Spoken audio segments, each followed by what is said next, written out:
ಇದು ಕರ್ನಾಟಕಕ್ಕೆ ಆದ ನಷ್ಟ, ಕರ್ನಾಟಕದ ಜನರಿಗೆ ಆದಂತ ನಷ್ಟ. ಬರೀ ಕಾಂಗ್ರೆಸ್ ಅಭಿಮಾನಿಗಳು ವರ್ಕರ್ಸ್ ಅಲ್ಲ, ಇಡೀ ರಾಜ್ಯದ ಜನ 7 ಕೋಟಿ ಜನರಿಗೆ ಆದಂತ ನಷ್ಟ. ಅದು ನೀವು ಜವಾಬ್ದಾರರು, ನಾವು ಜವಾಬ್ದಾರರು, ಇಬ್ರು ಜವಾಬ್ದಾರರಲ್ವಾ? GST ಕಮ್ಮಿ ಮಾಡಿದ್ರಿಂದ ಜನಕ್ಕೂ ಉಳಿತಾಯ ಅಲ್ಲ ಸರ್, ಅದು ಜನಕ್ಕೂ ಉಳಿತಾಯ ಹೇಳಪ್ಪ. ಇಲ್ಲಿ ಅದನ್ನು ತಗೊಂಡದು ಜನಕ್ಕೆ ಉಳಿತಾಯ ಆಯ್ತು, ನಿಜ.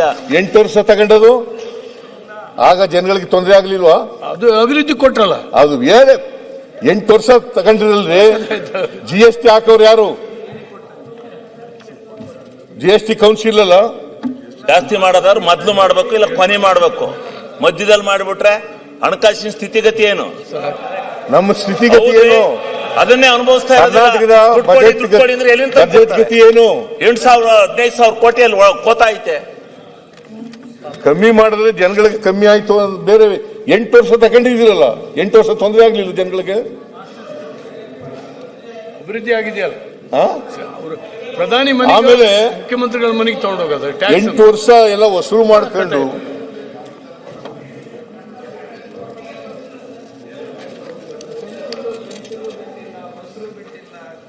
ಮళ్ళీ ಎಲ್ಲದ್ರ ಮೇಲೂ ಹಾಕ್ಬಿಟ್ರಿ. ಮಜ್ಜಿಗೆ, ಮೊಸರು, ಪೆನ್ಸಿಲ್, ಪೆನ್ನು, ಪೇಪರು ಎಲ್ಲರ ಮೇಲೂ ಹಾಕ್ಬಿಟ್ರಿ ತೆರಿಗೆನ.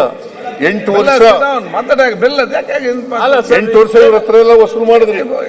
ವಿಷಯ ಗೊತ್ತಾಗಬೇಕಲ್ಲ, ಹೇಳಿದ್ರಲ್ಲ ವಿಷಯ ಗೊತ್ತಲ್ಲ ಬಿಡಿ, ಹೇಳ್ತಾರ ವಿಷಯ. ನಾನು